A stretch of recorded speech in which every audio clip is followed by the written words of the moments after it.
Hey guys, just a couple thoughts before on my way to the gym for you guys to think about. I've heard a lot of the term a lot science being thrown around. Like science and training and science and dieting. That's fine. If you're gonna apply science to your training, that's great. But make sure you know what you're doing. Science is observing, coming to conclusions, and righting the ship, so to speak. You have to, science has to come from the lab, okay? The lab is the gym.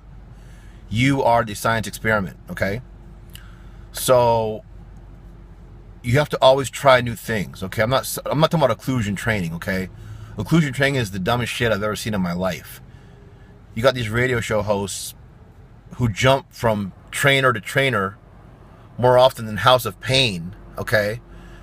And they hire promote these guys to do occlusion training. Occlusion training, the muscle uses ATP for energy, okay? After about 8 or 9 seconds, the ATP has to be created from glycogen, okay? So glycogen creates ATP. This all happens in the liver, okay? The glycogen goes from the liver to the muscle, converts to ATP, which was a usable form.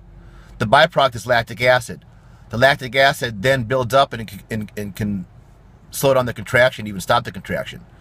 So then you start breathing hard because your body's converting lactic acid back into glycogen, back into ATP. So you're breathing hard to convert this process of lactic acid back to glycogen, back to ATP so the muscle can use it. But now you're slowing it down because you cut off the blood supply by occlusion training. It doesn't make sense. It's the dumbest thing in the world. Don't ever do it. Don't ever even think about doing it. Might as well put it around your neck, okay? You might get more from it. Back to science. If you want to try this little experiment, I'd like you to do it. Take a bucket of cold water, okay? Put your hands in cold water for 2 to 3 minutes. Then I want you to do a high rep squat workout and tell me how many more reps you get.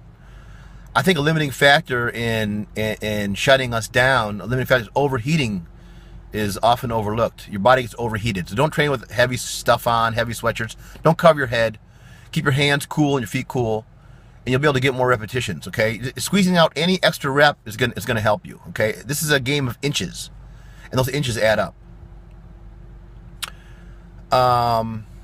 So a little bit about eating when hungry.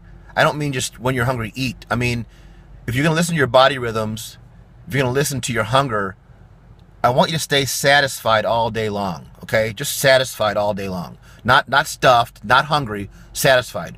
So you spread about 400 to 500 calories, like I said before, and you fill those with healthy, nutrient-dense foods, 33%, not grams, 33%, okay? Because a gram of protein is, 4 grams of, a gram of protein is 4 calories. A gram of carbohydrates is 4 calories, but a gram of fat is 9 calories. So if you have 33 grams of each, you're doubling your fat's gonna be 50% of your diet. So percentages, okay? Then you eat when you're hungry. When you think about those foods, not cheesecake and ice cream and rice and whatever. Think about, turkey, avocado, orange, olive oil. Think about that stuff. Then when you get hungry, you can eat it. And it's observing, again, science. It's real science, not just talking about science. You're the lab, okay? So listen to yourself, listen to your body, and talk to you soon. Bye-bye.